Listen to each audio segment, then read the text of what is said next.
Today, we're going to pull back the curtain on deep learning. You know, the engine behind all these systems that can see and write and create in ways that honestly feel kind of like magic. So let's demystify that magic, starting right now. But first, let's kick things off with a little puzzle. Take a good look at this video of former President Barack Obama. Really listen to his voice, watch his mannerisms. What does your gut tell you? Is this real or is it a fake?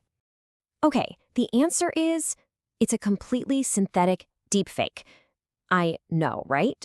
It's stunningly realistic, but it's not real at all. And this brings up a massive question that we're going to answer today. How on earth is it even possible for a machine to learn to do this? And this power isn't just about mimicking people. Check this out. On the left, you've got a simple text prompt, a photo of an astronaut riding a horse. And on the right, that's the image a computer created from scratch. This isn't something it found on Google. It's a brand new image dreamed up entirely by the machine. All of this stuff, it really does feel like magic, but it's not. It's a field of computer science, and it has specific rules and components. So for the next few minutes, we're going to peek behind the curtain, we're going to understand the how behind the wow, and we'll start with the absolute basics.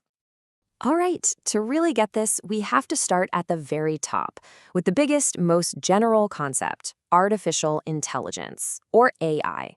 Just think of AI as this giant umbrella term. If a computer is doing something that mimics human behavior in any way, it falls under the AI umbrella. Now, let's zoom in a little. A huge and really important piece of AI is something called machine learning, and this is where the game totally changes.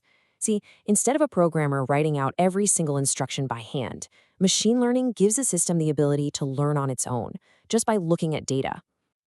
And that leads us straight to the heart of what we're talking about today, deep learning. This is a super powerful type of machine learning. It uses these massive layered structures called neural networks. And yeah, they're loosely inspired by the wiring in our own brains to find incredibly subtle patterns in raw data. This is the tech behind that Obama deepfake and the astronaut on a horse. So here's how it all fits together.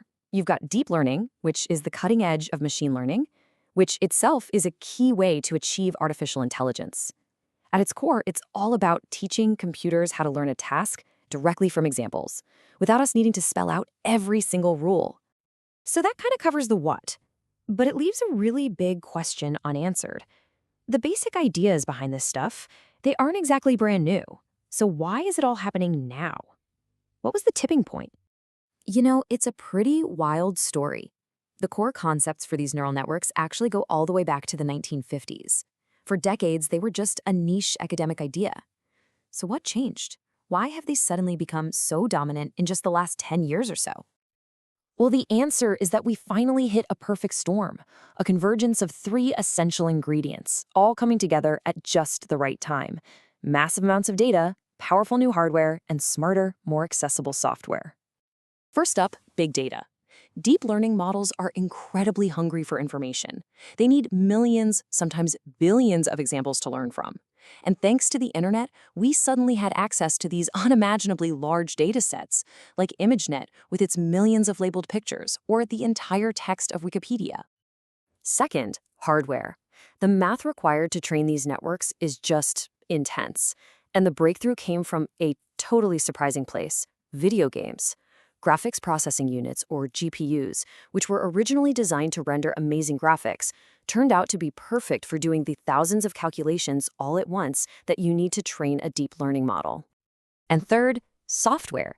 Researchers were coming up with smarter algorithms, for sure, but the real explosion happened because of toolboxes like TensorFlow. They made it so much easier for developers everywhere to build and train their own neural networks, basically democratizing the field and accelerating innovation like crazy.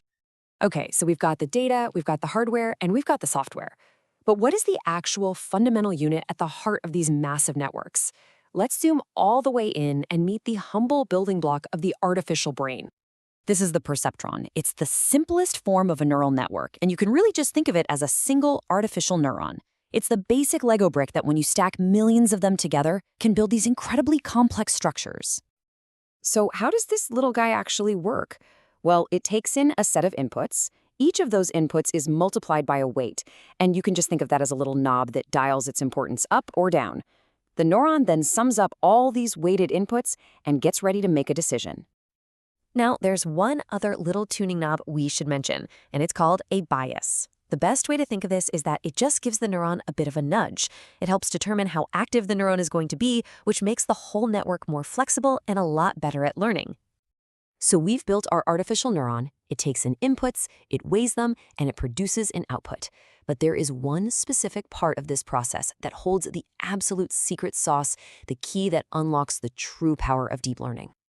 But before we reveal that secret, let's ask a simple question. We've got this one single neuron. What kind of problem is it actually capable of solving all on its own? What are its limits? And the answer is not a very complex one. By itself, a single perceptron can only solve problems that can be separated by a straight line. It's a linear classifier. It can find simple patterns, sure, but its power is limited to problems that are fundamentally simple. And here's the huge catch. The real world is almost never that simple.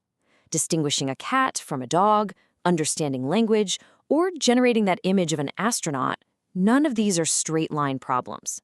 So what is the trick that lets us leap from that simple line to this incredible complexity? The secret, the entire magic trick, is non-linearity.